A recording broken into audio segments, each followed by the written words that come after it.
impamvu abantu benshi badakunda Yesu ntabwo tukivuga Yesu n'ibyo yakoze, dusigaye tuvuga ibyo atanga.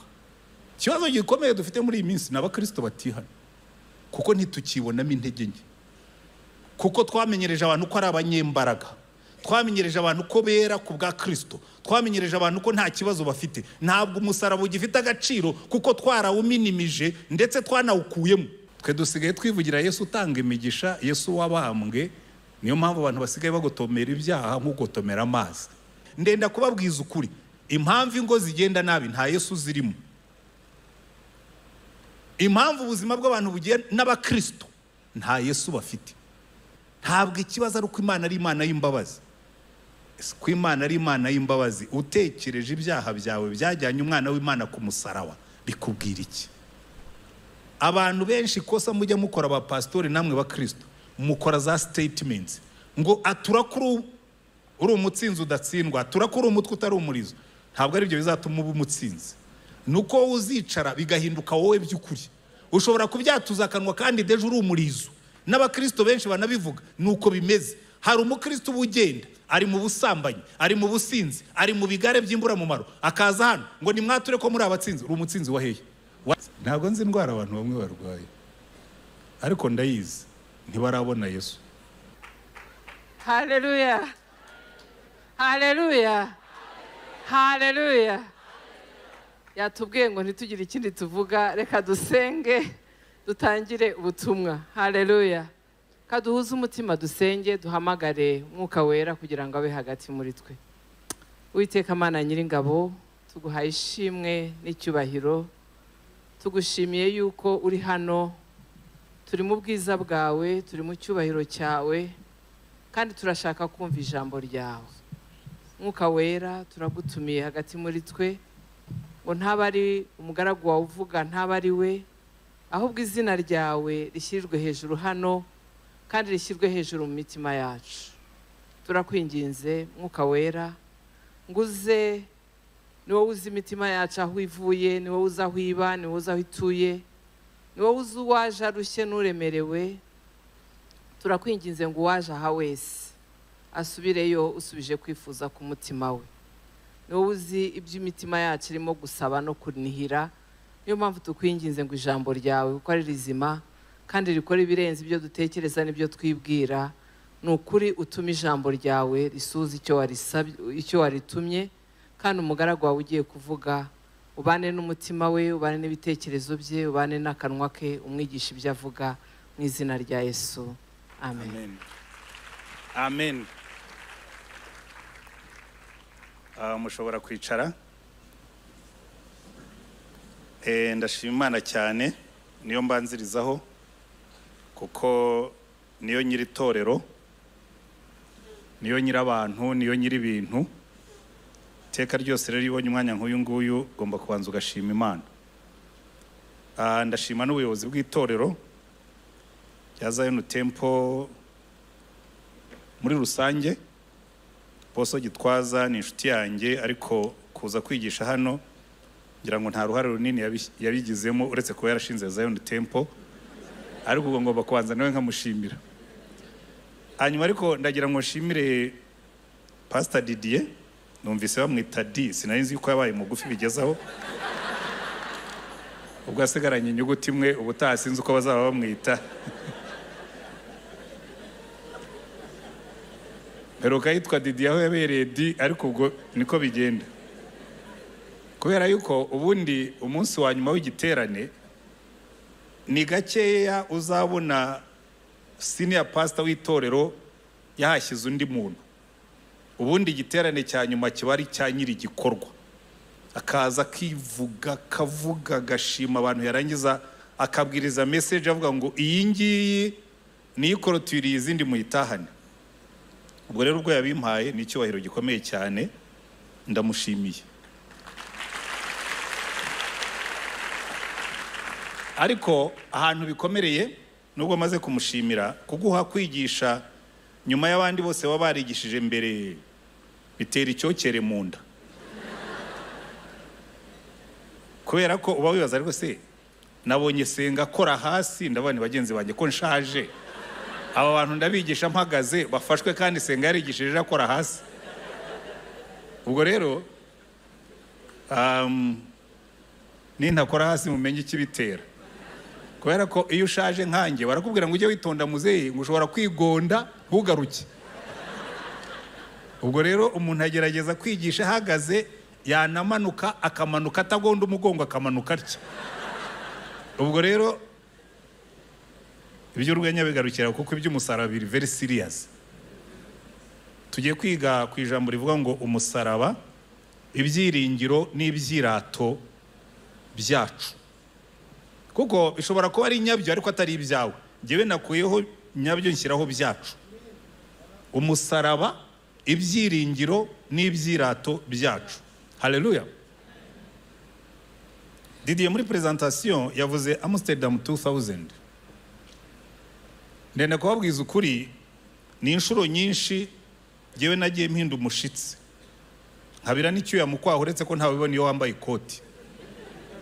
Ariko cyane cyane iyo baguhaye kwigisha ku musaraba wa Kristo.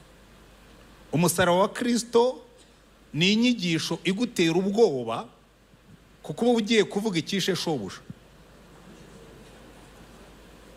Kandi ukaba ugiye kuvuga igihe ibyiringiro abantu bose, kugira ngo rero uzabivuge ubimara inyuma biragoye.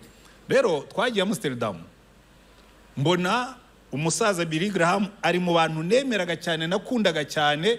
Abavuga butumwa burya twese turashishura. Niyiga kuvuga ubutumwa nakundaga gufata serimo za Billy Graham hazisubiramo mu magambo yanjye. Niza abandi bavuga butumwa bakomeye abitwa ba Festo Kivengere n'abandi babanje, abo ngabo yahoze bavuga ba John Wesley, abitwa ba Spurgeon, nashishuye inyigisho zabo nyinshi. Murabizi iyo ni imvugo y'abajene yo gushishura no kwigana. Najyaga mfata sermons zabo hajya ahantu nkazimenyereza. Icyo gihe YouTube yari taraza ngo ndebe uko babivugaga, nabibonaga byanditse. Ariko nibo banyigishije kubwiriza. Nigiye ku birenge byiza. Noneho mbona banditsi baruwa aravuga ngo nyobowe n'umwuka. Yari simwe na Billy Graham ubwe, hariho signature ye ngo tuyobowe n'umwuka. Twumvise twagusaba kuzaza muri Amsterdam 2000 iri kwicyo giterane cyitwaga ukabwiriza ku mukristo n'umusaraba. Tabana se Billy Graham agomba kuba yaribeshye.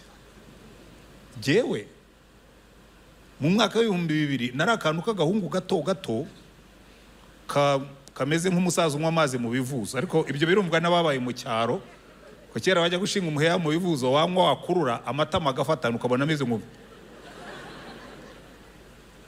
Ase ubu ntibibeshye ni jewe, kuko nari mfite abayobozi banjye muri AAA bakomeye, abitwa ba Kasidi n'abandi ntagiye kurondora amazina hano si ngombwa. Abandi ntibatumiye Kasidi, barantumira kandi nabibonye na Kasidi azaba ariyo.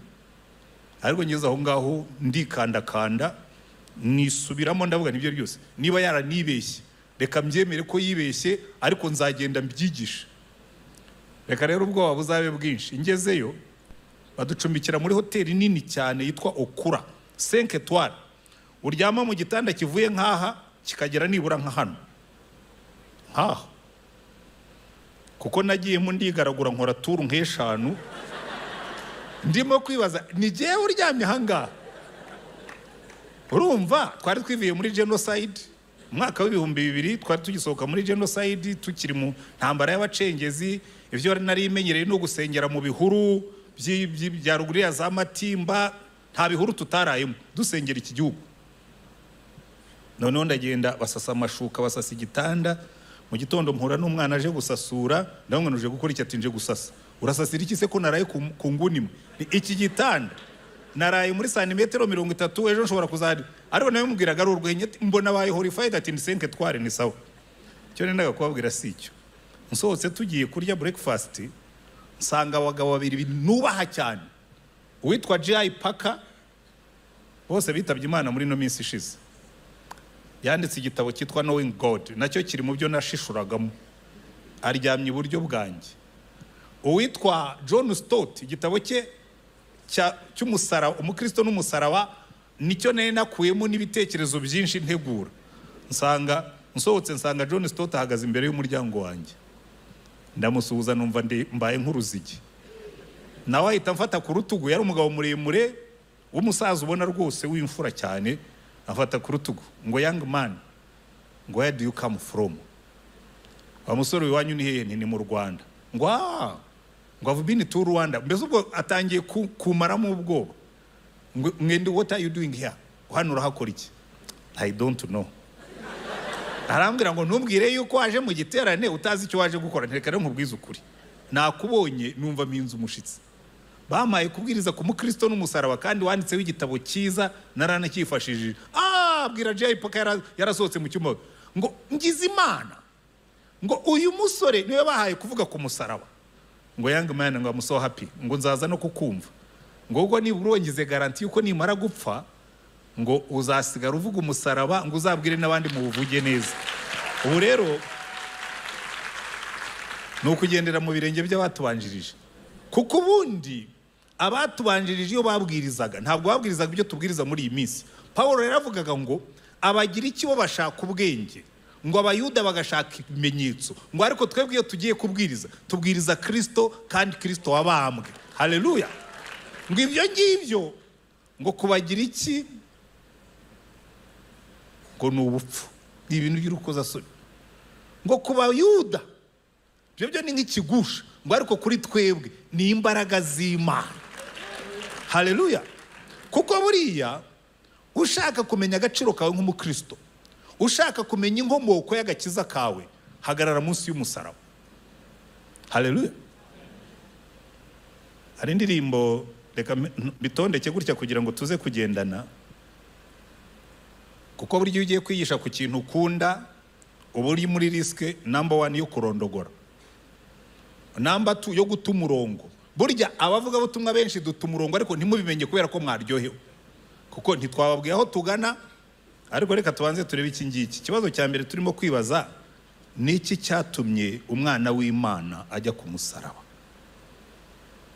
hanyuma icya kabiri tuze kureba niki kituma tuvuga yuko umusaraba ari ibyirato byacu icya gatatu twirata dute umusaraba wa Kristo nibyo bitatu turi buze kuganiraho hari buriya kera jewe nkimara gukizwa byanatangiye ntari nakizwa kuko jewe nize mu seminari rero twagiraga umuco mwiza iteka ryose iyo Pasika yabaga yegereje twagiraga inzira y'umusaraba none iteka ryose basoma inzira y'umusaraba mwumva hari ikintu ntazi mwumva hari ikintu kinkurura mwumva hari ikintu kinkundisha umusaraba ariko bikarangira bikaba ari birangiye none wamaze gukizwa ntangira kubyumva neza iyo wicaye ugatekereza ibyo Yesu yagiriwe byose buri ikibazo twebwe abakristo ba mu gipantekote ba giporoso n'ibindi ntabwo tujya tugira icyo kintu cyo kugira meditation ngo wicare bagushyira ahantu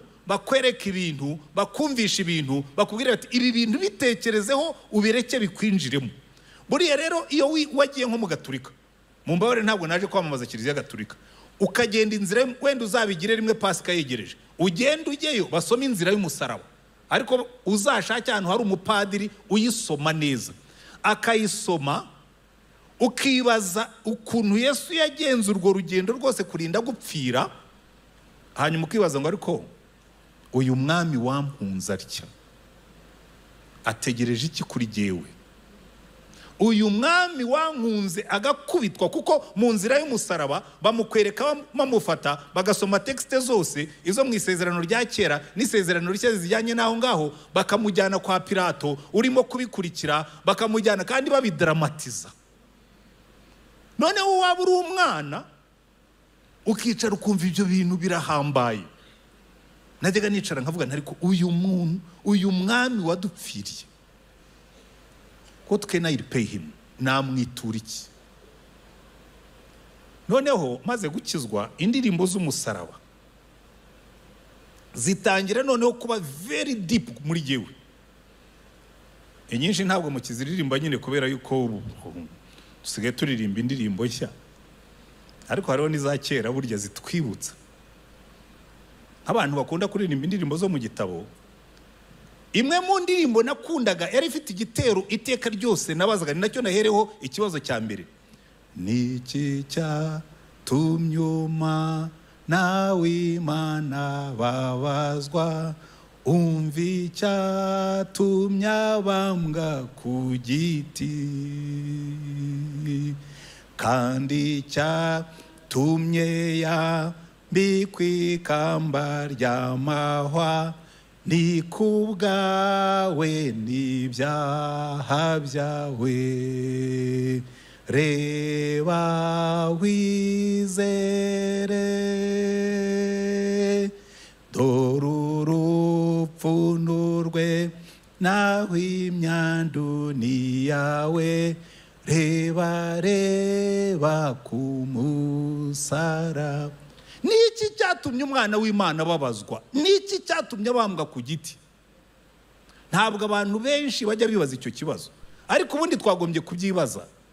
Iyo unyuze ku rusengero rwose, ikintu cya mbere kizakubwira ngo uru ni urusengero rw'abakristo, haba hamanitseho umusaraba, ikimenyetso cy'umusaraba. Ushobora kuba ari igiti, ushobora kuba ari irange basizeho, ariko iteka ryose haba hariho iyo simbolo y'umusaraba. Bamwe ndetse bawambara mu ijosi, hari n'abasigaye bambara ku maherena, hari abapastori bambara ku makote. Kuki dutwara umusaraba? Ubundi umusaraba ntabwo ari ikintu twagombye kwambara, kuko umusaraba niba hari urupfu rubi rwabagaho, rwari urupfu rwo ku musaraba, bigeze ahantu, kuko wari umusaraba, niyo mpamvu tujya tuvuga ngo ni umusaraba w'isoni. Iyo bagushyiraga ku musaraba, ikintu cya mbere bakoraga, barabanzaga bakakwambika ubusa buri buri. Nabirya mubona batwikira Yesu nuko banze kugaragaza isoni mu mafoto amwe namwe. Ubundi bakubambaga wambaye ubusa buri buri, niyo mpamvu bawitaga umusaraba w'isoni. Bakakumanika ku musaraba, amaboko atendetse mu kirere. Ikintu cya mbere cyabanzaga kukwica ni umunaniro wa misiri, kuko uzagenda ufata ahantu witendeke ku maboko, numara iminota 5 uzabyumva misiri zose ziratangira zikananirwa. Ariko ku musaraba ntiwashoboraga kumanuka, nta nubwo washoboraga kwishima, nta nubwo washoboraga kuzunguza amaboko, kuko amaboko yose yabaga bambye n'amaguru abambye, utendetse hagati y'ijuru n'isi kandi umanitse ku giti. Hanyuma ugatekereza, ubundi abantu bashoboraga kurenza umunsi batarapfa, babaga bagize ibyago. Yesu we ku isaha ya 9 yari yarangije gupfa, kubera ko bari bamukubise cyane, amaraso yashizemo. Ariko akenshi bavuga yuko abenshi bawuraragaho, bashoboraga no kumara iminsi 2 cyangwa 3 bakiri muri ako kababaro. Umusaraba cyari igikoresho cyo kwica, cyo kugaya, cyo gusuzugura, cyo gutesha agaciro. Hanyuma tuwihindura ikimenyetso cy'ubukristo bwacu. Iyo niyo contrast irimo ikomeye cyane. Bishoboka bite ko dufata icyo kimenyetso cy'urupfu tukagihindura ikimenyetso cyo kwizera kwacu? Umusaraba wari mu bitero make Abaroma, sena yabo yafashe icyemezo, ikuraho ibihano bimwe na bimwe bitagombaga guhabwa umuturage w'Umuroma. Kimwe muri byo gukubitwa ibiboko ku karubanda. Niyo mpamvu bigeze gukubita Paulo ageze Filipi, bamushyira muri gereza. Mu gitondo baravuga ati twasanze uri innocent, igendere. Aravuga ati no, ntabwo mushobora kuba mwamfashe ndi umuturage w'Umuroma mukankubita ku karubanda ngo nsohoke. Mugomba kuza mugasaba imbabazi, abantu namwe mugaca bugufi. Umucamanza, kugira ngo umucamanza azasaba imbabazi umuturage ugenda, nayo yari humiliation kuri bo. Ariko umuturage w'Umuroma ntiyagombaga kubambwa ku musaraba, ntiyagombaga gukubitirwa ku karubanda. Niyo mpamvu burya Paulo Imana imutoranya yari ibiziwe nibura ko afite protection izamugenza kugeza uyu butumwa buzaba bumaze gufata, bakamwica yego, ariko hari aho yabugejeje, kuko yari afite uburenganzira bw'umuturage w'Umuroma. Hari n'umusirikare avuga ati burya uri Umuroma? Ati jewe nabubonye mbuguze, ati jewe narabuvukanye, ati ndakubashye. Ariko umusaraba cyari igikoresho cy'urupfu. Niki gituma twirata umusaraba? Nuko ku musaraba wa Kristo, ku musaraba w'umwana w'Imana, niho tubonera ibisubizo by'ibyo twizeraga byose. Haleluya. Kuko buriya Yesu aza, we yari abizi ko ikimuzanye ntabwo yari aje rwose ngo bizagende neza, yari bizi yuko azarangiriza ku musaraba. Ni nayo mpamvu ajya kujyaho ba Petero baramubwiye ati ariko reka turwane. Aravuga ati ariko se mwebwe mwabaye muti mugiye kundwanirira jewe icyanzanye ni iki ngiki ngomba kujya kuri uriya musaraba. Niki cyatumye umwana w'Imana ajya ku musaraba? Kuko buri ikizamudukundisha ni umunsi tuzumva icyo yadukoreye. Impamvu abantu benshi badakunda Yesu ntabwo tukivuga Yesu n'ibyo yakoze, dusigaye tuvuga ibyo atanga. Muri kino gihe iyo numvise inyigisho ndayungurura ngo numve uburyo bavuga Yesu, ndayungurura ngo numve uburyo bavuga umusaraba we, ndenda kubabwiza ukuri impamvu ingo zigenda nabi nta Yesu zirimo. Impamvu ubuzima bw'abantu bugiye n'abakristo nta Yesu bafite. Abantu ubwo batangiye kubihindura, bazana inyigisho z'umusaruro w'umusaraba bazishyiraho ariko batawugezeho. Hari inyigisho nyinshi muri no minsi numva ziha abakristo uburenganzira bwo kwigendera uko bashaka, ngo ibyaha byabo byararihiriwe, ngo ibyaha byose ngo byakuweho, ngo Imana ni Imana y'imbabazi. Ntabwo ikibazo ari uko Imana ari Imana y'imbabazi. Ko Imana ari Imana y'imbabazi, utekereje ibyaha byawe byajyanye umwana w'Imana ku musaraba, bikubwira iki? Buriya hari iki umunsi uzicara ukamara umwanya utekereza ku musaraba, bizagukura mu byaha. Kuko Bibiliya tubwira ngo iyo dusubiye mu byaha ngo tuba tumushubije ku musaraba. Nongere musubize icyatumye Yesu ajya ku giti. Bibiliya bitubwira neza, iduha ibisubizo. Buriya kugira ngo uzumve umusaraba uwumve neza, utangirira muri aya magambo abiri. Yohana ibice 3:16 baratubwira ngo kuko Imana yakunze abari mu isi cyane byatumye itanga umwana wawe w'ikinege, ngo kugira ngo umwizera wese atarimbuka ahubwo ahabwe ubugingo buhoraho. Haleluya. Kubera iki? Kubera ko mu Baroma baratubwira ngo bose bakoze ibyaha, bose, we nanjye twese bose bakoze ibyaha, ntibashyikira, ntibasingira ubwiza bw'Imana. Ahandi bakatubwira ngo ibihembo by'ibyaha ni urupfu, ariko impano y'Imana muri Kristo Yesu ni ubugingo buhoraho. Rero bishaka kuvuga iki? Twese tuvuka dufite urubanza rwadutsinze. Halo. Bose bakoze ibyaha, twese tuvuka dufite urubanza rwadutsinze. Kandi Satani akavuga ngo aba bantu bose nabanjye. Noneho Imana irareba isanga ku isi ntabwo dushobora kwicungura. Nibyo tugerageje gukora, Yesaya yaranditse ngo no gukiranuka kwacu ngo kuza kugaragara nk'udushwambagara, kabone niyo tubu dushwambagara dusa neza ngo natwo turiho ibizinga. Namaze igihe kirekire n'intekereza mu magambo nk'abandi komana, uragaye ibyiza dukora, ariko nza gusanga ari byo. Reka mbere icyo ko bikora, ndabaha bibiri gusa. Jewe sinzi umuntu wabeshya abantu ko ndi umukiri. Abantu benshi bazi ko mu bapastori b'abakire muri uyu mujyi mbamo. None umuntu akampamagara akantitiriza nkabwira ko jewe nta mafaranga mfite, akantitiriza ntabwo jewe nta mafaranga mfite, akantitiriza nageraho nkayamuha, ariko nkayamuha nivovota. Ariko abatindi bazajya bahora bansaba amafaranga bumva ko jewe ntafite ibyanjye bibazo. Urumva nkoze igikorwa ariko nkiteruje umutima utakishimiye. Ugukiranuka kwacu bisohoka ari udushwambagara, natwo tugaragara turiho ibizinga. Reka mbaha kandi gato. None wamara kohereza nk'umuntu amafaranga, kuko kenshi ubu dusigaye dukoresha momo, ushobora kuba ari umwesikora ariko bamwe nanabazi mbizi ko bateskoroka bifite ibibazo gusa, yarangiza ntanagushimire. Ukicara ukavuga ati kabisa yazongera kuguhamagara uti kandi ubagiye kongera, nayo namuhaye ubushize ntiyanambwiye ngo urakoze yangezeho, akongera akagutitiriza ukayamuka wese. Uyu muntu ntanashima, wowe urashaka ko bagushima bakakuvuga bakagira gute. Hari n'ibindi nababwira nimwitegereza neza, ariko reka ngaruke mu itorero. Umuntu atanga icya10, pastor akakigishaho ugatsindwa, ariko ukajya ugononwa ukabona se buriya koko dahiri buriya n'ubusambo bwa pastor, ubundi icya10 cyacu baba bagishakira iki?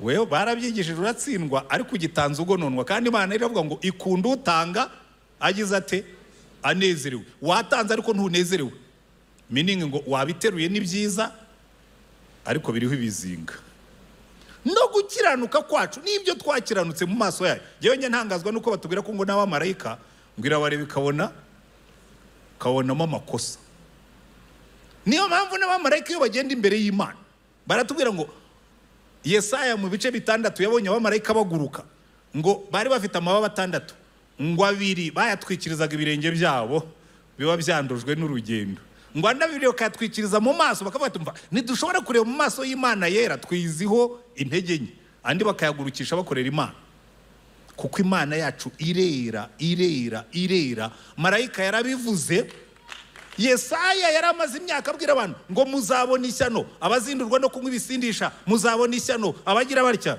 Imana yavuze kariya kagabo ko kazamenya ryari ko nako kari mu kaga ibwira marayika ati genda ukubite igihimbazo cya urera gusa marayika yavuze rimwe Uwiteka arera icyubahiro cye cyuzuye isi Yesaya ikubita hasi aravuga ati ndapfuye Imana iravuga ati sawa nicyo nashakaga yuko umenya ko nawe kandi iki nicyo dukeneye impamvu dusigaye tugenda nabi mu murimo w'Imana hari abantu bamaze gukabagakiza bumva bakijijwe ntabwo bakibona yuko batejejwe ntabwo bakibona ibyaha byabo ntabwo bakihana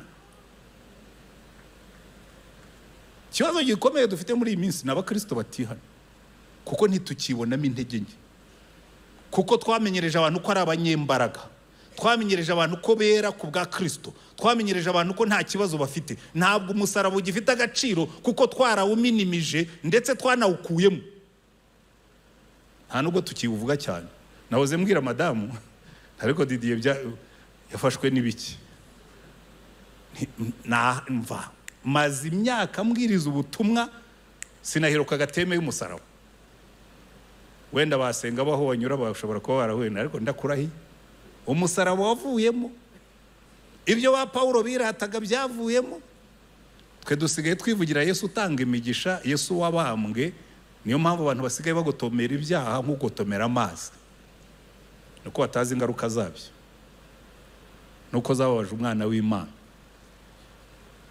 ariko Imana ikunda bari mu isi nkunda ahantu mu byahishuwe ibice 5 ngo Imana yatanze itangazo irabaza ati ninde watugendera ninde waducungurira bari abantu irabanza ibaza abo mu ijuru abamarayika baravuga ati mvara tukubwire rwose nta gahunda twe dufite yo gupfira bari abantu aka ibi byubahiro azakura amazabyitwarira ariko twebwe tuzamukorera ariko ibyo kujya kubapfira oya abo ku isi bo twe twari twamaze kuvamo ko twese twakoze ibyaha nta numwe wari kudupfira kuko niyo yapfa ari gupfira ibyaha bye ntabwo yari gupfira ibya twese baza Satani ati Satani ko bari abantu ujye washaka waretse nk'abakwihera ariko ukabanza ukabapfira toya nzatwara abo mbeshya abo mpfira abo ntibarimo ariko ngo Yohana abonye abuze igisubizo ngo atangira kurira ngo umwe mu bakuru aramwegera aramubwira ati rega biriya ni filime y'amateka twakwereka uko byagenze kuko intare yo mu muryango wa Dawidi yabonye byose byanze Imana umwana uwa kabiri mu butatu aravuga tumva pere ubwo habuze n'umwe ushobora kubacungura reka njyeyo kuko giyewe amaraso yanjye nta cyaha kirimo kandi nabayeho mbere yuko n'Adamu abaho kandi nzabaho na nyuma y'abariya bose ni giyewe ufite amaraso ashobora gucungura ababayeho n'abariho n'abazabaho hanyuma ngo aramubwira ngo araje ngo aranesheje ngo agiye kureba abona hagati ya ntebe ngo hahagaze usa n'umwana w'intama watambwe bamubwiye ko ari intare yo mu muryango wa Dawidi abona intama buri ibintu by'Imana bigira contrast nkunda intare mu ruhu rw'intama haleluya abantu bakabona kubona uri ubusabusa ariko mo imbere ukomeye uri intare bakabona uri intama amen jya mbyigisha urubyiruko nkababwira ngo mwagiye mu b'intare mu ntama ukagenda wambaye uruhu rw'intama bakagira ngo uri intama bakwegera bagasanga mo imbere urakomeye uri tafu ntabwo urika ino minsi hateye indwara ngo barya abana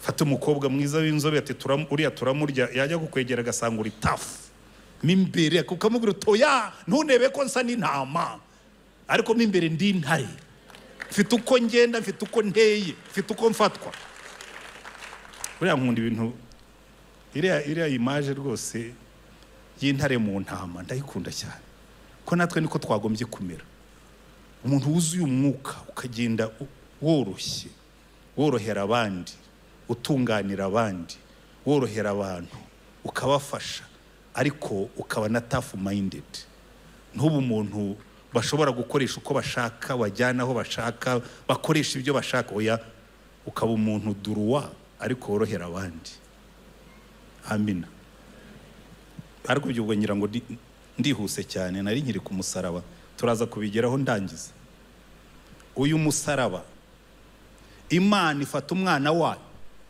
noneho Pawulo arandika aravuga ngo muri we muri Yesu muri we ngo nimo Imana yashyizemo ibyo yasezeranije byose ngo muri we haleluya ngo nimo ye iri y'ibyo Imana yasezeranije byose iravuga ngo bari abantu bakeneye amahoro ishyiramo bari abantu bakeneye ibyishimo ishyiramo bari abantu bakeneye imbaraga ishyiramo bari abantu bakeneye gukiranuka ishyiramo irarundanya ibyo twari dukeneye byose ibihambira muri ako gakado ibihambira muri ya mbaraje iza yitwa umwana w'Imana iraza ariko umunsi uragera wo guhambura mbaraje urabotero kugira ngo tugere mu birimo imbere mujya mubona ukuntu za kado bazigenza ambaraje z'inyuma barazifata bagashwanyaguza bagashishimura bakajugunya ibipapuro barangiza bagakuramo ibyo bari bakeneye nawe Yesu bamushyize ku musaraba baramukubita amaraso arameneka ibyaha byacu biratwikirwa aragenda arapfa ajya ikuzimu ku munsi wa gatatu n'urupfu ararunesha arazamuka haleluya maze Pawulo arandika ngo yazamutse ikuzimu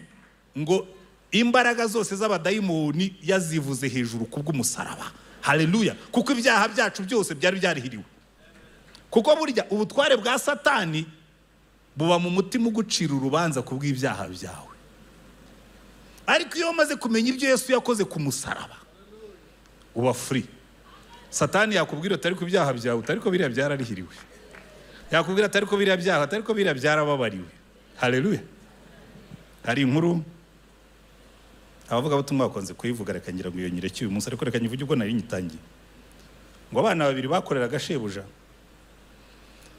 noneho umwe aza gutera umujugujugu wica igishuhe iyo nkuru igivari yabitewe n'uyivuga reka mfatire ku gishuhe igishuhe kirapfuye abana bakorana aramubwira ati rero iki gishuhe cya boss kirankura ku kazi reka tukibage tukimutekere naza turamubwira yuko ari imbwa yagifashe undi aramubwira ati kabisa iyo nama ni nziza igishuhe barakibaze igishuhe baragitetse shebujaje uwagiteye umujugujugu aravuga ati boss igishuhe cyawe rero imbwa yagifashe tubona kiri bwangirike turakibaga turagiteka ati byose hari ikibazo n'ubundi nari kuzakirya turetse wenda ko nkiriye kare ariko nta kibazo arabaretse baragiye ariko wa wundi mugenzi we ubizi neza ko mugenzi we wishe igishuhe amugira imbata bakajya basigara ku rugo akamubwira ati rero uyu munsi urabanza ukorope nurangiza umese nurangiza uza amasahani n'amasafuriya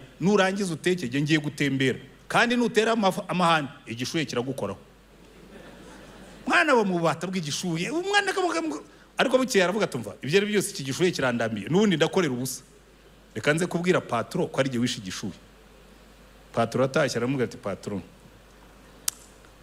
ndagira ngo sezerere neza ariko nsije nkubwiye ukuri uzi cya gishuhe ati kihe cya kindi wari umwaka ushize cyo nakubwiraga yuko ari imbwa yakisha ati burya ntabwo ari imbwa yari yakisha ati nige wagiteye umujugujugu kirapfa ati ngira ubwo bwo kubikubwira ati ariko nagira ngo mbikubwire umbabarire cyangwa unyirukane shebuja aramureba ati gishuhe nkwirukanira igishuhe ari gihe wakiriye ndakubabariye umwana aragenda nezerewe noneho mugenzi we bukeye aramubwira ati urakoropa ndatoya uroza amasafuriya ndatoya none akazi kawe ntabwo ufite ubwoko kari butaka aramubwira ati mva iby'igishuhe byararangiye jewe patro yarabimbabariye naramwaturiye igishuhe yarakimbabariye ntabwo igishuhe nkikizize buriya rero natwe uko Imana yabigenjeje ibyaha twakoze byose nta kindi dusaba iravuga ngo ibyaha byawe igihe Yesu ajyaga ku musaraba agapfa nibyo yapfiriye ariko hari icyo musaba ugomba kuza ukabyatura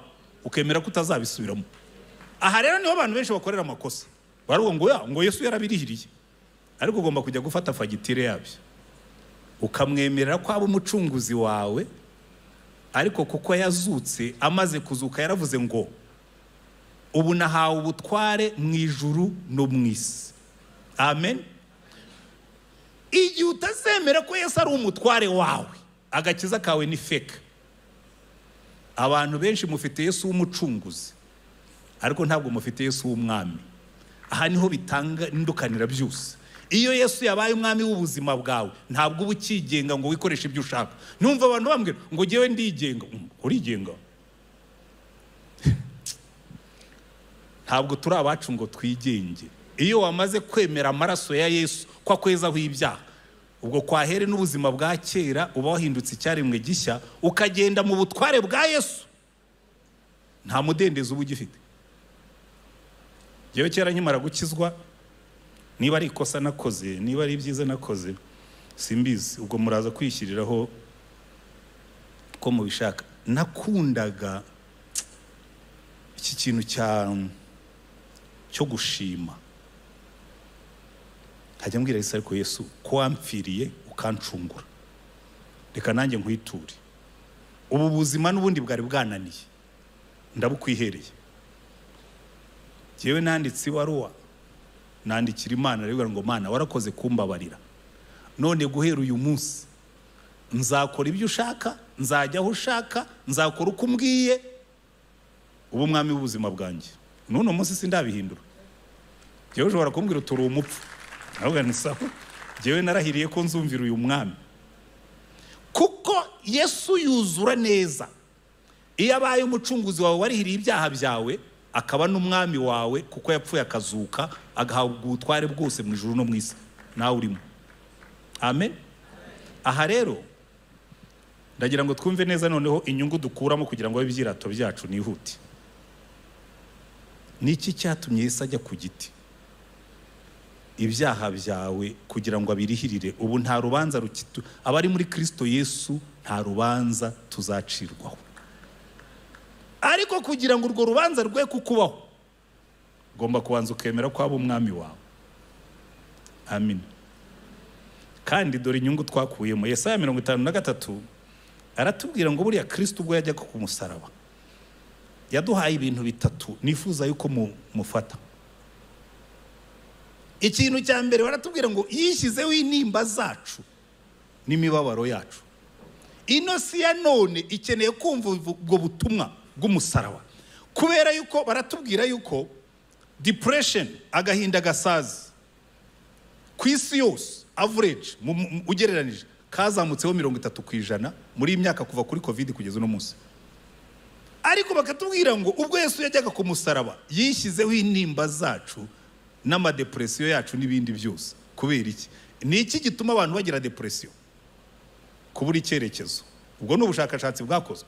Abantu bariho barihebye kubera ko turi muri kintu abazi by'ibyongereza baravuga ngo nivuka ngo isi sigari volatile ngo irani certain iri complex iri ambiguous donc nta kintu gisobanutse tugifite. None wese akakubwira ngo nige nzira ngwino nkurikire ibyawe birasobanuka. Haleluya. Kuko muri ibyo bise ngo nivuka ngo ni volatile ngo nambigaze ngo niki Yesu arakubwira ati iwanjye ntavuke haba ibyanjye birasobanutse nige nzira nige kuri nige bugingo. Haleluya. Uzunkurikire ntawe ujya kwa data ntamujyanye kandi yaduciriye inzira kuko aho tuzanyura niho yanyuze. Yarabanje aramanuka arangije arazamuka. Haleluya. Kera twiga kwandika baratubwiraga ngo uramanuka ukazamuka ni victory yacu. Umugabo witwaga Churchill yajyaga akora disikuru ze akavuga turiya Hitler tuzamurwanya ku butaka tuzamurwanya mu kirere tuzamurwaniriza mu mazi tuzamurwanya ku manywa tuzamurwanya nijoro kandi tuzamutsinda. Natwe rero Yesu yaraje aramanuka arongera arazamuka kunesha kwacu kuri muri we. Haleluya. Kuko buriya iyo ufashe ubuzima bwawe ukabuha Yesu Satani araza akakubwira terega akazi karabuze. Akamubwira ati uyu nguyu ubwo Imana ari data izantunga. Kuko ikintu Yesu yaduhaye gikomeye cyane kuruta ibindi ku musaraba, yatugize abana b'Imana. Kubw'amaraso ye yatugize abana b'Imana. Niba twashoboraga kumva uburemere buri muri iryo jambo, kuko Satani nakubwira ngo ejo uzicwa n'inzara, uzamubwire ngo nta mwana ufite se utegeka ijuru n'isi wicwa n'inzara. Bishobora gutinda kubona akazi, ariko ntuzicwa n'inzara, Imana ari so. Kereka yavuye mu nshingano, kandi ntigiva mu nshingano. Ahubwo ni twebwe tujya kure nk'aba wa mwana w'ikirara. Kuba umwana w'Imana, abantu bazagusuzugura. Haye, reka mbabwireho gatoya kuri ngende mbaho ubuhamya, mpumure ndarangiza kare. Ntabwo bambwiye igihe ndangiriza, ariko nabyuze kunshira amarenga. Kera buriya twabaye mu gihugu kitwigisha kuba abana b'Imana, kuko cyatwangaga. Noneho muri za 90, hagati ya 90 na 94 twagiraga za bariyeri nyinshi ku muhanda, kandi kenshi tukagahurira n'ibibazo. Rero ngewe nahahuriraga n'ibibazo kuko nakoraga muri GBI, ngomba gusura za campus zose, izari mu majyaruguru, izari hano mu mujyi wa Kigali, izari i Butare. Noneho ariko kenshi nagiraga ibibazo muri Nord, uriya muhanda wa Kigali, kuko nageraga za Busogo no hirya za Mudende, hirya hari muri commune ya Mutura. Icyo gihe uriya muhanda wabagamo akaga kenshi. Iyo najyaga kugenda nabanzaga kubanza nka making sure, nkafata umunsi w'amasengesho, nkamenya yuko data yabyemeye. Imana yambwira ngo genda, nkagenda. Hanyuma reka mbaye inkuru imwe yonyine kuko niyo illustrative cyane. Umunsi umwe hari ishyorongi, umusirikare afata indangamuntu yanjye ayishyira mu mufuka. Ndicara mbwira Imana, se Mana, uyu ni wo munsi wanjye. Irambwira ngo ya buriwe gusa. Ijwi ryose icyo gihe navuganaga n'Imana, nkumva ijwi ryayo clear. Noneho umusirikare arangije gukontorora abandi, ansigarana inyuma. Arambwira ngo sha, ko indangamuntu yawe irimo umwanda. Ndabona ntumwanda. Nta wari urimo, ariko ntimvuye icyo gihe nari mvuye Ruhengeri. Ndabona ko gihe mvuye Nyakinama. Mpagurukayo nta mwanda uri mu ndangamuntu yanjye. Nicyo kora kuri Nyamagumba hari bariyeri, kuri Teta Gauche hari bariyeri, ubwo batazi uriya mihanda ntabwo ari mu hamenye. Hepfo kuri Mukungwa hari bariyeri, mu Kivuruga hari bariyeri, hirya ugeze kuri Base hari bariyeri, harimo n'indi yari irimo hagati nuko ntibagirwa kuko ntibuka uko aho hitwa.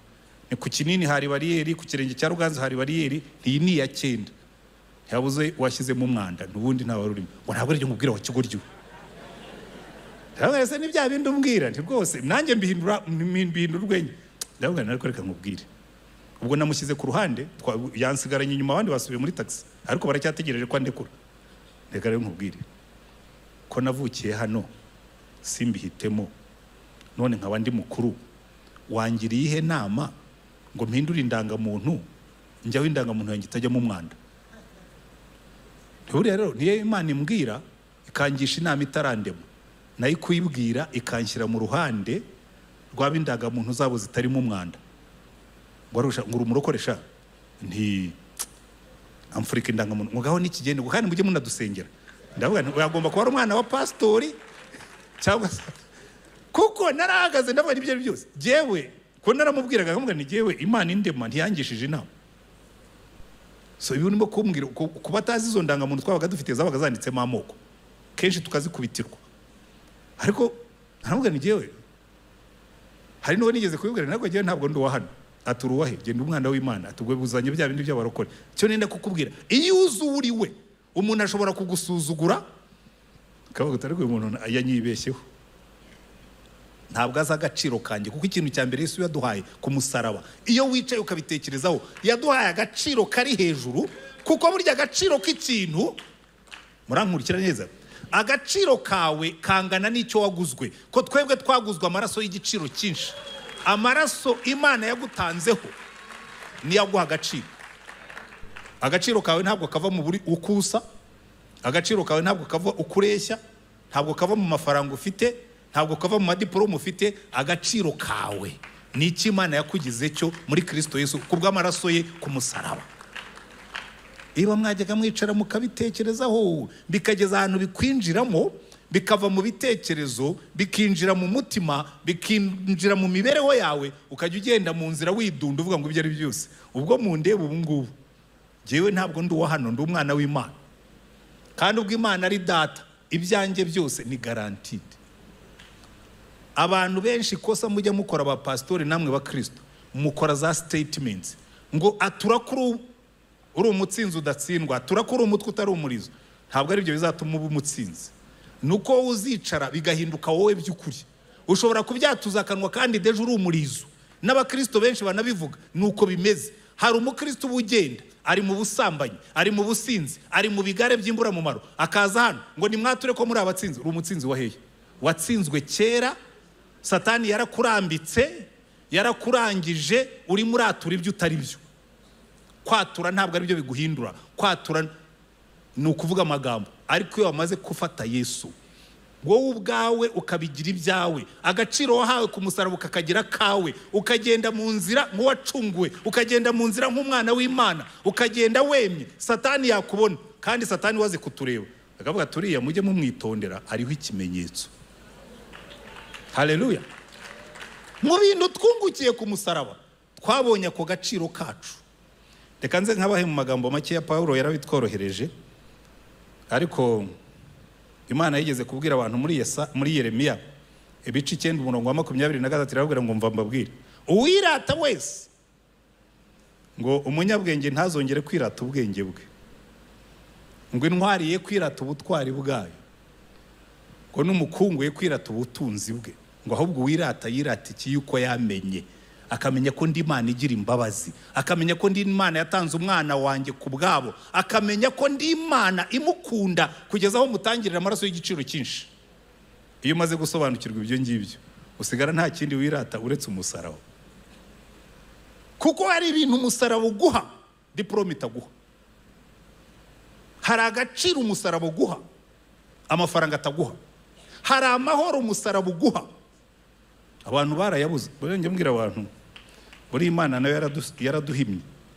Iyo tureka agakiza tukajya tukagurisha,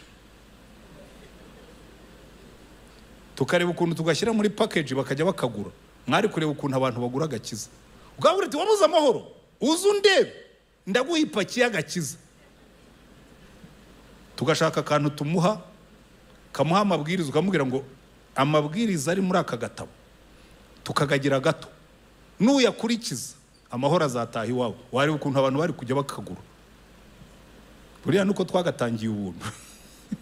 Ibintu by'ubuntu abantu ntabwo bajya bemera ko bigira umumaro, ariko reka mbabwire, buriya Imana yo yabikoze bishaka ko yari bizi yuko mu bazayishaka harimo n'abatazabona ayo mafaranga, kandi twemereye tukakagurisha, natwe twagashyira hejuru ko natwe twaba dushaka kwikuriramo inyungu. Ntabwo twajya tukagurisha ku giciro yashyizeho. Yaravuze ngo ni mugatangira ubuntu, ni naho tujya tubyicira. Imana iguha imbaraga, ikaguha ubutwari, ikakubwira ngo mwaherewe ubuntu, namwe mu bitangira ubundi. Ukaza uti kugira ngo nkusengere banza utange. Imana ikavuga ngo ya si uko nababwiye. Ariko mutekereze niba tubigurisha yaratubwiye kubitangira ubuntu, iyo tubwira ngo tubigurishe twari kubigurisha dute? Mujye mutwitondera. Ndagira ngo mbereke ibintu bikeya tugomba kwirata twahawe mu musaraba wa Yesu. Buriya Paulo yanditse urwandiko nkunda cyane rw'Abefeso, niho ngiye gusoreza mbabwira ibyirato byacu. Aravuga ngo Imana, Abefeso igice cya mbere, ibintu 7 twirata mu musaraba. Imigisha y'Imana ibonerwa muri Kristo Yesu, ibyari bihambiriyemo. Imana y'umwami wacu Yesu Kristo ariyo nase ishimwe, kuko yaduhereye muri Kristo imigisha yose y'umwuka yo mu ijuru. Mwahageze? Nkuko yadutoranije kera muri we isi itararemwa, kugira ngo tubabera tutariho umugayo imbere yayo. Icyo nicyo kintu cya mbere turonkera ku musaraba, kubabera imbere y'Imana kubw'amaraso ya Yesu.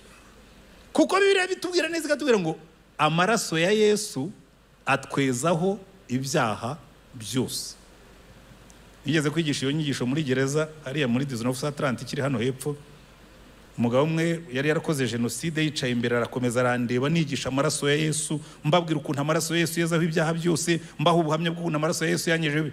Arambwira ngo mbabarira uhagarare, ngo urambwira ko amaraso ya Yesu yezaho ibyaha byose koko? Nti cyane. Ati ni byose? Ni byose. Ati hagarara, ati ntiziyo mikrofone, ati nature ko nshobora gupfa utararangiza. yaratuye yatura ibyaha yongeramo ibindi n'abandi barahaguruka baratura. Hari imbaraga z'amaraso, hari imbaraga mu musaraba wa Yesu ku banyabyaha bihebye. Nabonye izi mbaraga ahantu hose twabwirije. Iyo mbwirije ku musaraba, ntize kubwiriza i Bugande, imbere yanjye hari hicaye akagabo gatoya karebaga imirari gutya, akareba nkabona kameze nk'uruvu, kandi nimo ndigisha ku gaciro kava mu maraso ya Yesu n'urukundo rw'Imana. Nkabona uko mvuga karandeba karushaho, mpamagaye kaza mbere. Uwo munsi n'igihe watsinzwe yaraje ati, mukozi w'Imana wabwirije agaciro k'amaraso ya Yesu, ati numva nshubijwemo imbaraga, turareba ukuntu ndeshye, turareba ukuntu ndeba, abantu baranyanga kandi ubundi ndi umuntu mwiza. Ndavuga niye baba we, nanjye nahoze mureba nkabona areba nk'uruvu. None buri jambo ryose yavuze ryancumisa ahantu. Ati nakureba guhagaze hari uvuga umusaraba wa Yesu, uvuga urukundo rw'Imana, nkabona usa na marayika. Nteba wowe mbega marayika urimo amakosa menshi. Hanyuma ariko arangije nyine turahoberana, ndamusengera, nsigara mbwira Imana, umva rero Mana, urankosoye, uranyemeje, urampamije, kuko buri muntu wese wumvise agaciro ahabwa n'amaraso ya Yesu ashobora kubona agaciro ke. Nahuye n'abantu benshi bari bakeneye ihumure riva mu maraso ya Yesu. Nahuye n'umugore muri Ghana, umukecuru yari umudiyakoni mu itorero avigejeje ku myaka 60, arambwira ati, mukozi w'Imana, ndagira ngo tujye ahantu nkubwire ikintu usengera. Ati mfite imyaka 19, ati kuko papa yari umupastori, ati natwaye inda, ati banjyana ahantu bayikuramo kugira ngo ntamukoze isoni. Ati ariko guhera uwo munsi nubwo nkijijwe, Satani ahora ambwira ngo ariya maraso wamennye y'umwana wari utwaye umuntu ntabwo Imana izayakubabarira, kandi kuri wa munsi w'amateka ariya maraso azagushinja. Amaraso nk'aya acecekeshwa n'iki? Ndavuga reka nkubwire, amaraso ya Yesu acecekesha andi maraso yose. Kuko Bibiliya irabivuga neza nk'uko nabibabwiye nigisha ngo mu maraso ya Yesu atwezaho ibyaha byose. Nabaha n'izindi nkuru nk'igihumbi nk'izo, kuko ikintu gicecekesha umutima ugucira urubanza ukagaragara wera imbere y'Imana ni amaraso ya Yesu. Kandi nawe wicayemo hano uyu munsi ukaba wumva ufite ibintu bigucira urubanza, uvuga ngo niba ingi Imana ntabwo izabimbabarira, wenda ushobora kuba ubyumva uri kure cyangwa uri hafi. Ndenda kukubwira ngo mu maraso ya Yesu niho dukura imbaraga, niho dukura ibyiringiro, niho dukura imbabazi, kuko amaraso ya Yesu atwezaho ibyaha byose. Kuko Imana yabigambiriye isi itararemwa ngo yadutoranije muri we isi itararemwa kugira ngo tubabera tutariho umugayo imbere yayo kubw'amaraso ya Yesu. Mwambwiye ngo amen. Ariko icya kabiri, umurongo wa 5 aratubwira ngo kuko yagambiriye kera kubw'urukundo rwayo ko duhinduka abana bayo. Haleluya. Iyo imaze kutweza iratubwira ati, kandi ntabwo nabejeje gusa ngo mutahe, muraba n'abana banjye, je vous adopte. Haleluya. Icya gatatu ko ndashaka kwihuta tukarangiza. Umurongo wa 6 aravuga ngo kugira ngo ubuntu bwayo butagira akagero bushimwe ubwo yaduhereye mu mukunzi wayo, niwe waduhesheje gucungurwa kugw'amaraso ye, ariko kubabarirwa ibicumuro byacu. Buri rero kwezwa no gucungurwa na amagambo biratandukanye, rwose nshaka kwinjira muri za ntuza nyinshi cyane. Gucungurwa kubw'ibyaha byacu twari twarigurishije kwa Satani, adutangiriye amaraso araducungura, bivuga ngo mwari imbata za Satani none mubaye imbata zanjye, adukurayo. Haleluya. Abantu benshi nicyo njya mbabwira, hamwe numva niba warahoze uri umujyabyaha nubwo wabigenderagamo, kubw'amaraso ya Yesu yaragucunguye, arihirira ibyaha byawe, ariko ntabwo yabirihiriye ngo ugumeyo, yabirihiriye kugira ngo uveyo, uve mu bwami bw'umwijima ujye mu bwami bw'umucyo bw'umwami wacu, uve mu bubata bwa Satani ujye mu butware bwa Yesu. Haleluya. Niba ukibaswe n'ikintu icyo ari cyo cyose, uyu ni wo munsi wo kubwira Imana ngo Mana, uca imigozi yari imfashe, uzazuca uwo mugozi, uzabumboshya umutima, nezezwa no kubohorwa, nkabona uko ngukore. Icyo nicyo twita gucungurwa, turava mu bubata bwa Satani. Nta muntu wacunguwe, nta muntu wejejwe n'amaraso ya Yesu ukomeza ngo gume mu bubata bwa Satani anezeza Imana. nta muntu utera ibiraka kwa Satani yaracunguwe. Mwarambwira abantu izo nyigisho mwigisha abantu ngo ushobora gukora ibyaha ariko ngo byararihiriwe, ngo ushobora gukora ibyaha ariko ngo usubire mu byaha. Shaje navuyeyo mbirambiwe, meze nka wa muromo wavuga ati jewe nabubonye mbuguze. Navuye mu byaha narashakishije uburyo mbivamo mbonye Yesu. Niyo wamenda hendukanshyiraho n'amafaranga ntabwo nasubirayo, cyane cyane ko jewe nanashaje. Kuko umuntu w'umusaza nkanjye yasubira mu nzoga, uzi umusaza wasinze yikubita hasi amagufwa akavunagurika, uze nasubira mu bagore. Sinzi ibintu abantu bamwe barwaye, ntabwo nzi indwara abantu bamwe barwaye, ariko ndayizi ntibarabona Yesu. Icya kane, umurongo wa 9 ngo yatumenyesheje ubwiru bw'ibigishaka ku bw'ineza y'ubushake bwayo. Twebwe rero Imana imaze kukuzana, impamvu twirata nuko twinjira no mu mabanga y'Imana, tukamenya iby'Imana igambiriye, tukamenya iby'Imana itubikiye, tukamenya iby'Imana izadukorera, tukamenya iby'Imana izaduha, tukamenya amasezerano dufite muri Yesu. Ukajya uvuga ngo jewe ubu ngubu hari ikintu nzi, hari ibanga ry'Imana mbamo kubwo kwakira Yesu nk'umucunguzi n'umwami, kuko iyo atumenyesheje ubwiru bw'ibyishaka. Ibyo si ibintu bine tugomba kwirata muri Yesu. Icya gatanu, nabwiye ko buri kintu cyose nshobora kukinjiramo nkakirambura, ariko ndashaka ko turangiza mukanataha. Icya gatanu, akarero ndagakunda cyane. Umurongo wa 11 aratubwira ngo kubw'uwo natwe twaraze umurage tubitoranijwe kera nk'uko Imana yagambiriye, turabaragwa. Hari ahantu Pawulo abyandika neza ngo ubu twe turabaragwa, turabaraganwa na Kristo. Noneho mu Baheburayo bakatubwira ngo bari abantu bose batubanjirije zira ntwari zo kwizera, ngo iby'Imana iduteguriye, iby'Imana yatwiteguriye, iby'Imana izaduha, ngo babibonaga bikiri kure, ngo bakabyifuza. Ngo kubera ko babibonaga bikiri kure bakabyifuza, ngo bigatuma bavuga ko ari abashyitsi n'abimukira mu isi. Haleluya. Ngo kandi abavuga batyo ngo bigaragaza ko bashaka gakondo. Ngo iyo baba barakumbuye yandi bavuyemo ngo bari bafite uburyo bwo gusubirayo, ngo ariko ngo baravuga ngo ya twe turashaka gakondo. Ngo kandi nicyo gituma Imana itagira isoni zo kwitwa Imana yabo, ngo kuko irabizi yabiteguriye gakondo. Gakondo yacu iradutegereje. Haleluya. Ngo umwana umwe w'umukire n'uw'umukene bahuriye mu nzira. Uwo mukire abwira umwana w'umukene ngo turareba uriya musozi hakurya hariyo, ndati urabona iriya nzu nziza iri muri kiriya gipangu? Ndati ati buriya ni ya papa. Turabona n'iriya modoka iri munsi ya kiriya gipangu? Ndati nayo ni ya papa. Turabona na ziriya nka ziri munsi ya kiriya gipangu? Ndati iriya ni famu ya papa. Mwana aramureba aramubwira ati uzi ikintu? Turareba uriya musozi inzu y'iwanyu iriho, ati ni uwa papa. Urabona n'uriya w'inyuma yaho nawo? Ati ni uwa papa. Turabona n'uriya nawo ni uwa papa. Mwana aramureba ati se ko mbona udasa n'umuntu uvuka mu muryango ukize?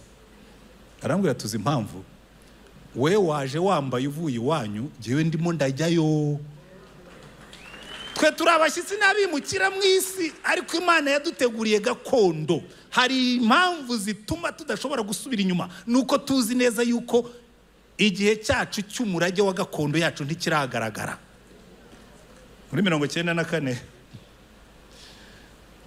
umuntu w'inshuti yanjye rwose nta nabi yari irimo, bari badutumyeho aho twabaga mu nkambi, baratubwira ati abantu mwese mufite amadiplome muze kuza tujye muri débat politique turebamo abantu bashobora kuzajya gukora mu myanya itandukanye mu gihugu. Yesu akaba yarayansanze arambwira ati wowe uzakorera iki gihugu?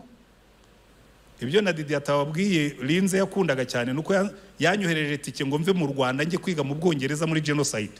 Imana irambwira ngo nuva hano nta muri muzaba ugifite ahanga, uguma hano ubabarane na bene wanyu uzishimana nabo ibi birangiye. Ndamwandikira ndamubwira ntabwo ndi buze, nicyo Linze yavugaga. Ariko ndamubwira numva arambwira ati wowe ubu Yesu arakwanga.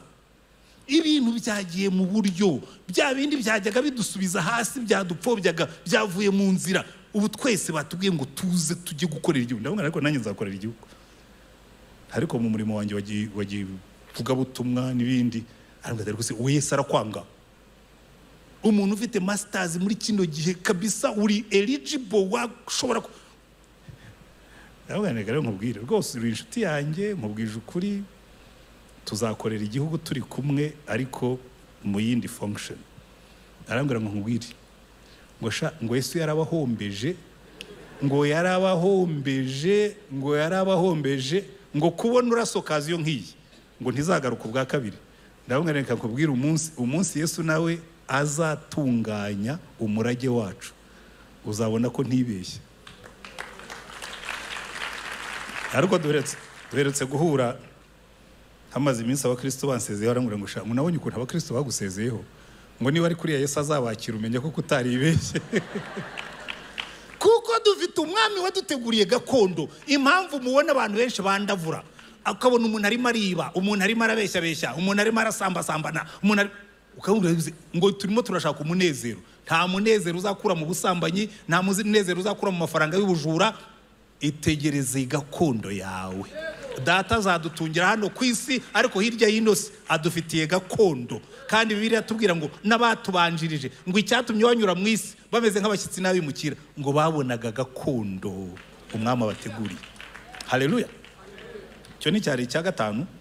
Reka mbaye icya gatandatu 12 murongo ngo tuba bagushimisha ubwiza bwayo twebwe abiringiye Kristo uhereye kera. Tuberaho gushimisha Imana. Mwari mubizi buri haruko Imana itureka avuga ngo ariko vrema nkunda bari abantu banjye. Muri Zefaniya haranu bavuga ngo Imana igitwishimira ikaririmba. Wari wumva Imana irimo kuririmba kabisa iteraniro ryayo inejeje ikavuga ngo umva aba bantu biyejeje, aba bantu bameze neza, abantu barimo kumvuga neza, barimo gufata imigambi myiza, nayo ikatujya hejuru ikaririmba. Hari igihe tujya twumva ijwi ry'Imana iririmba ariko si kenshi ngira ngo abantu ntabwo baba bashyize, ariko iyo abantu banezerewe Imana ngo twashyiriweho kugira ngo tujye tunezeza ubwiza bwayo. We worship. Haleluya. Ukanezeza Imana. Reka njye ku cya 7 dusoze. Iki rero nicyo gituma na Satani tumenya abo turibo. Umurongo wa 13 aravuga ngo niwe namwe mwiringiye mumaze kumva ijambo ry'ukuri ari ryo butumwa bwiza bw'agakiza kanyu, kandi mumaze kwizera niwe bashyizeho ikimenyetso ari cyo Mwuka Wera mwasezeranijwe. Haleluya. Buriya rero Imana imaze kutwishimira ikatureba ikavuga ngo umva aba bantu rero ngiye kubashyiraho ikimenyetso kizajya gituma n'ababona bamenya ko ari abaturage b'ijuru, ikadushyiraho Umwuka Wera tukagenda n'imbaraga z'umwuka. Ikibazo dufite abantu benshi bigisha ku mbaraga bakibagirwa imbuto. Kuko buriya Yesu yaravuze ngo abantu ntabwo muzabamenyera ku mbaraga z'umwuka, muzamenyera ku mbuto z'umwuka. Ngo muzabamenyera ku mbuto bera. Ngo kuko igiti kibi ntigishobora kwera imbuto nziza, n'igiti cyiza ntigishobora kwera imbuto mbi, muzabamenyera ku mbuto zabo. Iyo rero Imana yagushyizeho ikimenyetso cy'umwuka, niyo uturutse hirya n'amadayimoni arabimenya akavuga ngo bariya rero bariho ikimenyetso, mujye mubahungira kuri, kuko bariya bariho ikimenyetso ntibakorwaho. Nkunda ahantu muri Ezekiyeli Imana yabwiye abamarayika ngo mugende muce mu murwa ngo mushyire ikimenyetso kuba nihishwa n'ibibahumva n'ibihakorerwa, ngo nimurangiza nimumara kubashyiraho ikimenyetso ngo muce mu murwa mukubite. Ngo ariko bariya bafite ikimenyetso ntimubakoreho, kuko niba na marayika adashobora kugukoraho iyo ufite ikimenyetso, na dayimoni ntishobora kukwegera. Haleluya. Kuko Imana ifite ibyo yadusezeranije twirata. Iyo rero ibi umaze kubifata ukavuga ngo mu maraso ya Yesu niho naherewe umugisha wo kuba umwana w'Imana, mu maraso ya Yesu niho naherewe umugisha wo kwezwaho ibyaha byose, mu maraso ya Yesu niho nakuwe mu bubata bwa Satani njya mu butware bwa Yesu, mu maraso ya Yesu niho ninjirijwe mu mabanga y'Imana n'amasezerano, mu maraso ya Yesu niho naherewe imbaraga zo kugira ngo njye nezeza Imana, mu maraso ya Yesu niho nashyiriweho ikimenyetso, nkahabwa imbaraga, nkahabwa n'imbuto. Icyo gihe iyo ugenda nta kindi wirata, nta kindi wirata rwose. Uravuga ngo mva ibi ngibi yaduhaye ntabwo isi ishobora kubisimbura. Ngo umugaragu umwe shebuja yari yaramukuye mu bubata bw'ubugegera. Rero aba ari amagambo tutakimenya. Tuzi za mayibobo ariko ntabwo tuzi ingegera. Kera mayibobo zitwaga ingegera, nicyo kinyarwanda nyakuri. Akana kabiyo ngiyo kagegeye gafite imisatsi yahirimbiye, gafite n'inzara ndende, ariko sigaye mbona bigezweho.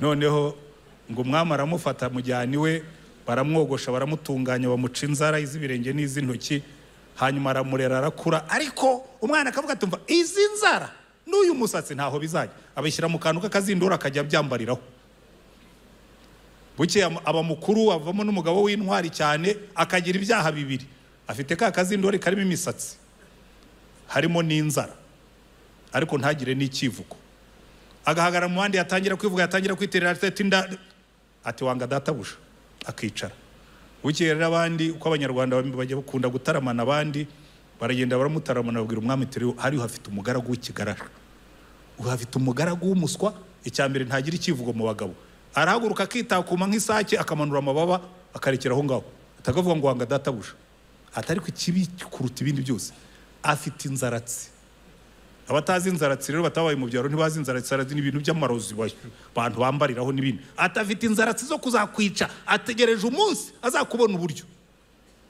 umwami aramuhamagara ati mumubohe mumwambura ibyo bintu by'ibizaratsi afite bamukuramo inzaratsi aramubwira ati sha ni neza nakugiriye ni wowe ugendana inzaratsi zo kuzanyica mugaragara aramubwira ati nyagasani reka nisobanure ati ikindi wakundezeho ngo ntugira n'ikivugo mu bagabo ati reka mpere ku nzaratsi ati ziriya si inzaratsi uranyibuka uko wansanze ndingegera mfite umusatsi wa shokonkuye mfite inzara zidacibwa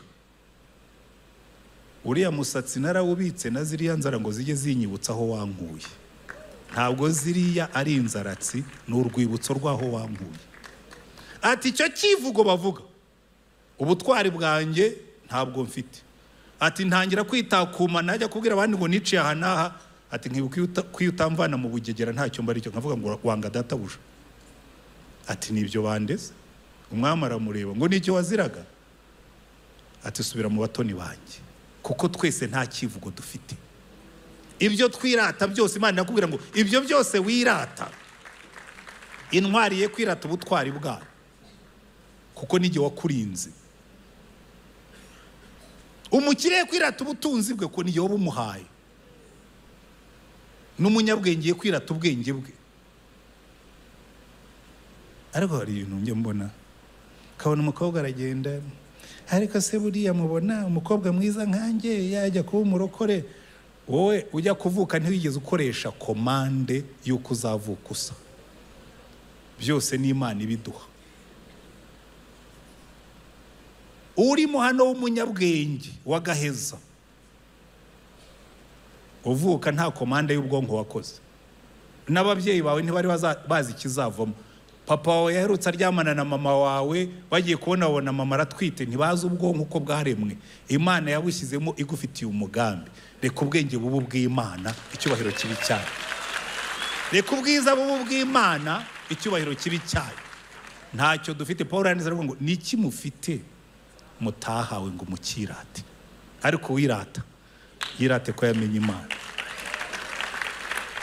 amen iki rero iyo umaze kumenya ibi byose ariko cyane cyane ukamenya urukundo Imana yagukunze igatanga umwana wawe ku bwawe nicyo utakora nicyo utayitura reka nkubwire niba wicayemo hano utari wakira Yesu nk'umucunguzi cyangwa wamwakiriye nk'umucunguzi ariko ntiwamwemereye ngo ategeke ubuzima bwawe nk'umwami detaye zose uyu munsi ubwira umwami Yesu ngo mwami Yesu numvise ijwi ryawe kandi ndaje niba ukiri mu byaha Satani akikuboshye uyu ni wo munsi wo kumusezeraho ukava mu bwami bw'umwijima ukajya mu bwami bw'umucyo bwa Kristo niba hari icyaha wigeze gukora Satani akaba akigukora ku matama uyu munsi ni wo munsi wo kubohoka ukamubwira ngo Satani uyu munsi nasobanukiwe kandi ngiye kubikoraho nasobanukiwe ko amaraso ya Yesu anyezaho ibyaha byose nkacungurwa uyu munsi niba ugendana intimba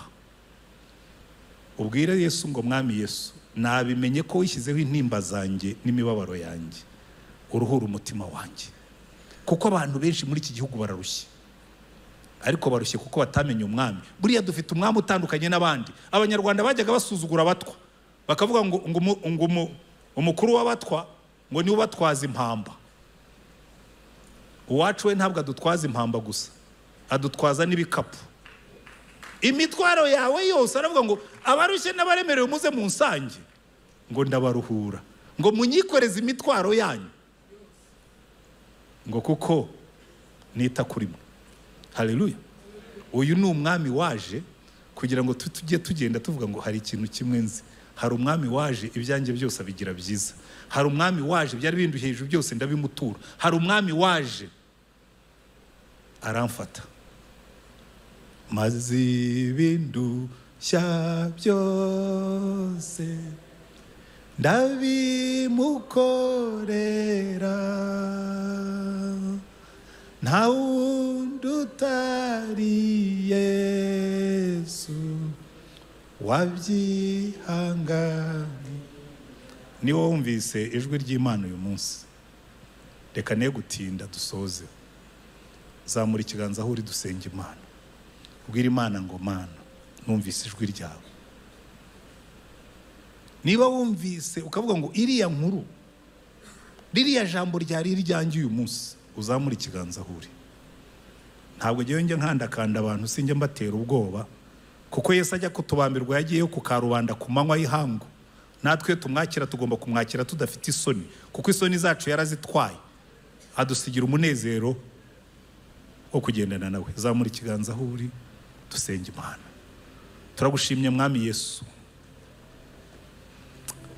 igihe twari turushye, tunaniwe, tudashobora kwicungura, mu ijuru bahamagaye habura marayika, ku isi habura umuntu, ikuzimu habura umudayimoni, waraje uritanga ku bwacu. Urebe ibi biganza bizamutse imbere yawe kuri uyu mugoroba, umanure cya kiganza washyize ku musaraba bagateramo imisumari ku bwacu. Hora magashe gasantara maragashangasiya. Uruhura abarushye, uruhura abarushye, uruhura abihebye n'abajyaga batekereza yuko ubuzima bwabo butagira icyerekezo. Ufate ikiganza cyabo kizamure, wegura imitwe yabo yiyunamiriye, ubasubizemo umunezero w'agakiza kawe.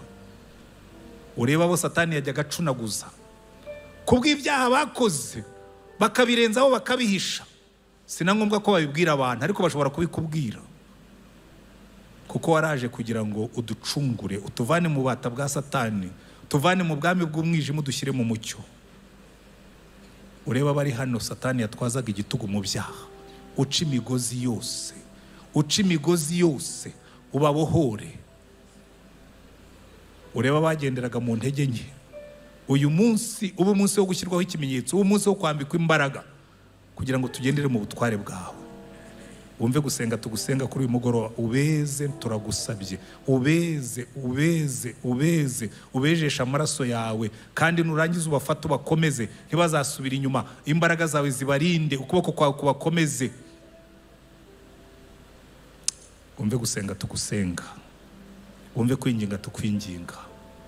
Ukora umurimo wawe muri iri teraniro mwami, n'abarimo bari barimo kugenda nabi. Petero yaragukurikiye, ugenda arenga uhinga, urenga ahinga, ukurenga ahinguka, amaherezo arakwihakana. Ndasengera umuntu wese wizi ko arimo kugenda mu ntege nke muri iyi minsi, arabizi neza yuko agakiza ke katakifite imbaraga nk'izo yari afite agikizwa.